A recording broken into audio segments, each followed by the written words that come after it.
Welcome back to our rundown. Bands changing their bass players. How can that make a difference? 10 examples where they really did. Here we are with numbers 5 to number 1. Let's kick straight in with number 5.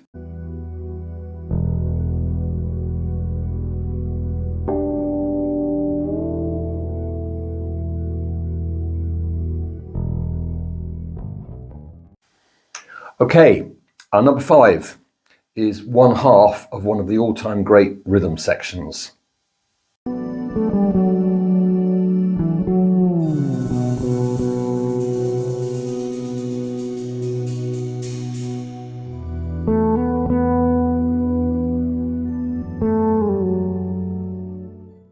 Okay, so this is the Jam in 1975.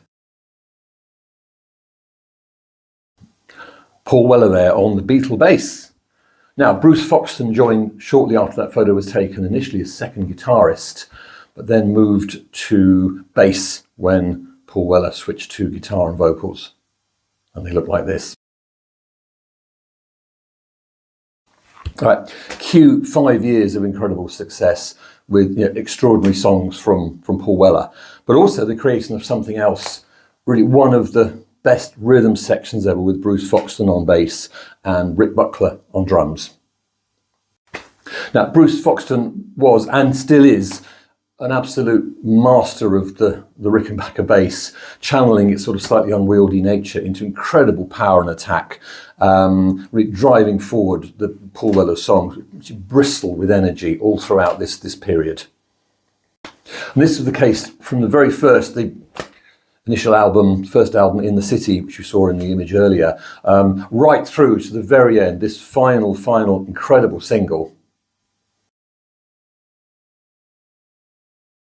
The extraordinary Beat Surrender. I mean, Bruce's playing is a masterclass in how to lock in with your drummer and really drive the music forward as part of an incredible rhythm section. Now, had he stayed on guitar, Paul Weller on bass, we wouldn't have had the Jam that we know and love. So if that doesn't mean making a difference, I don't know what does. Right, number 4. Okay, this guy. You knew we'd get to him eventually, didn't you?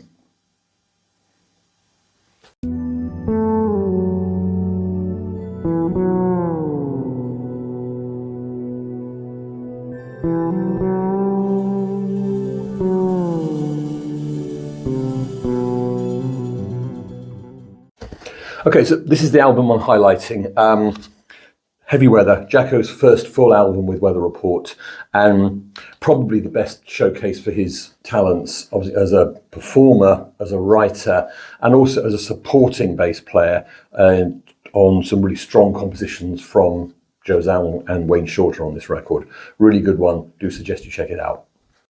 Now, in part 1 of these videos, we looked at how Alphonso Johnson had helped take Weather Report forward from jazz clubs to much bigger level of success. I mean, Jacko took them effectively to arenas. Now, how did he do that? Obviously, incredible playing, pushing the boundaries of his instrument further forward than they'd ever been. Some amazing compositions that were always a big part of their live sets. But there was something else as well. That was the fact that Weather Report, one of the leading jazz bands of the 70s and well into the 80s, suddenly had a rock star on board. I mean, for starters, he looked like one. Now, Jacko, he's been called the Hendrix of the bass. To me, he occupies a place in music that possibly only Jimi Hendrix also occupies, in terms of sheer virtuosity, incredible creativity, and also amazing showmanship. Jacko was a showman. And it was that aspect, as much as everything else, that helped the band to really unprecedented success. I mean, I think I probably saw all of Jacko's appearances with Weather Report in London, and as well as the incredible music, virtuosity and the major compositions, you'd get, on any the gigs were always different, but you might get, trampoline leaps over the amps. You get talcum powder spread on the stage so that he could do James Brown dancing. You'd get the bass thrown in the air. Incredible experiments with loops. Just amazing stuff. I've never seen anything like it, and I probably never will. I mean, and the reaction mean, I think, as Joe Zawinul said at the time, it was often like being in the Rolling Stones coming out on stage. This was still jazz, you know. All right, different times, but there's a bass player really making a difference. Let's move on, and this time let's go back to Canterbury.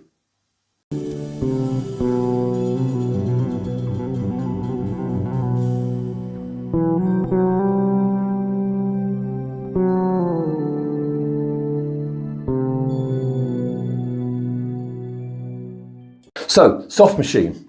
Band emerged in 1966 from the Canterbury scene, and quickly became synonymous with swinging London through their residency at the UFO. I think of all the elements of Canterbury music that we talked through in part one, probably the strongest element in their early days was the whimsicality, as you can see here. Now, that four-piece lineup only released one single before David Allen was effectively deported. They then did an album as a three-piece with Kevin Ayres on bass and vocals. Now, really good singer in that sort of English style, if you like, but by his own admission at the time, quite a limited bass player. Unlike Mike Ratledge and Robert Wyatt, the other two members, had some serious jazz chops waiting to be unleashed. Kevin Ayres split for a solo career. Enter Hugh Hopper. So, Hugh Hopper, a real stalwart of the Canterbury scene and extraordinary musician. Virtuoso bass player, well ahead of his time in many ways. Groundbreaking use of the fuzz box to create quite a new voice with the bass, and also a really strong and innovative writer. Now, the band, they did the second album was with the three of them, but they really hit their stride with their third album, which is this one. The cunningly titled Third. Now, there's a huge leap forward here. They've got Elton Dean on sax. That Elton, the one that Reg Dwight took the name from. But they really stretch out. This third is a double album with 4 tracks, each taking up one side. I suppose I'd point you towards, there's a track called Out Bloody Rageous, which has some remarkable bass playing on it. Took the band to new heights, and they progressed quickly from the likes of the UFO Club to here. Yep, Soft Machine at the Albert Hall. But I think you can trace their emergence as a real force in jazz to this day to Hugh Hopper coming on board. Really, really, really good player. Okay, number 2 in our rundown. Personal favourite here.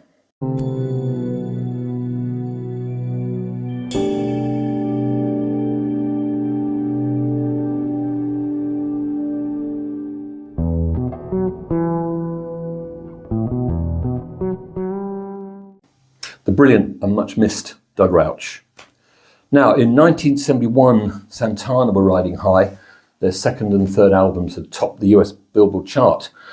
Within the ranks, there were some issues, and I think the original bassist David Brown was becoming unreliable. So, brought in for a tour in 1971 was Doug Rauch. Meanwhile, Carlos Santana and Michael Shreve were becoming quite influenced by the likes of Miles Davis and wanting to take things in a different direction. So it happened that with Doug Rauch initially as stand-in, but eventually as full-time bassist, they had exactly the player they need to take this right down the track. And the result was that album, Caravanserai.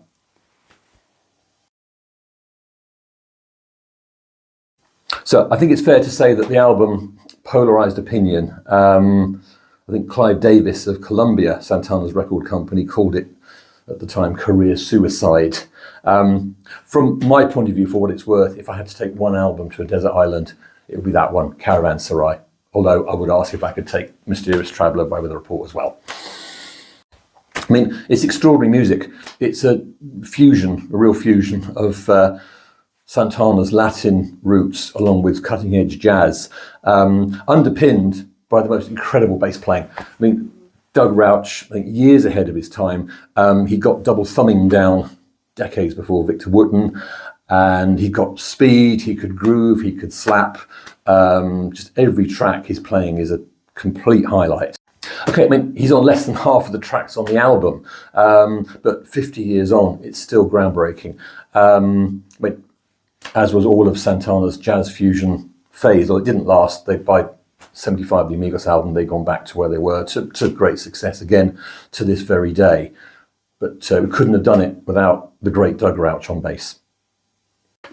Right, before we reveal our number one, here's a very quick rundown of 10 to 2.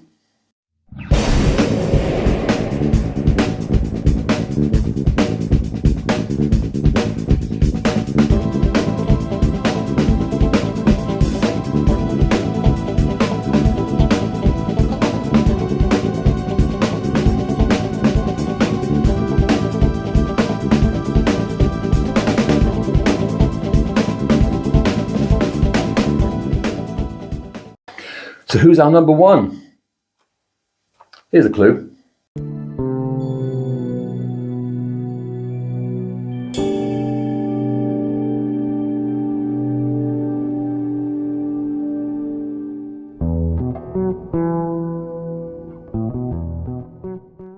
Now, Paul McCartney was not the original bass player in the Beatles. Here's who was.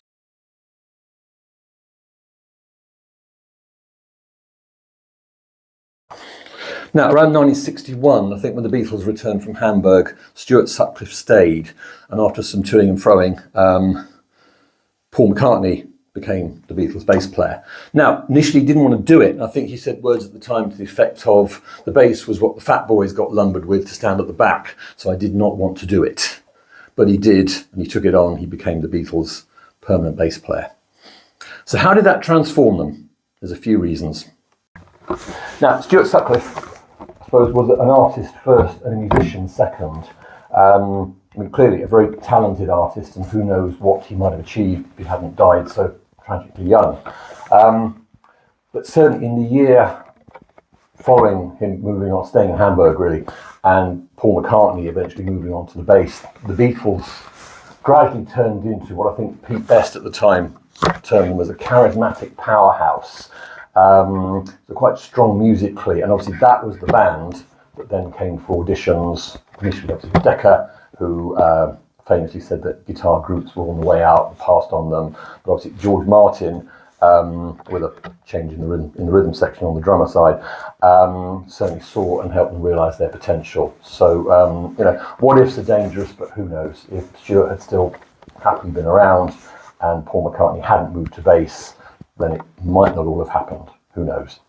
I mean, the key relationship in the early Beatles wasn't Lennon and McCartney, it was Lennon and Sutcliffe. Stuart moving on and Paul taking over on bass formed the Lennon and McCartney partnership, and they came up with a few songs. That's number two.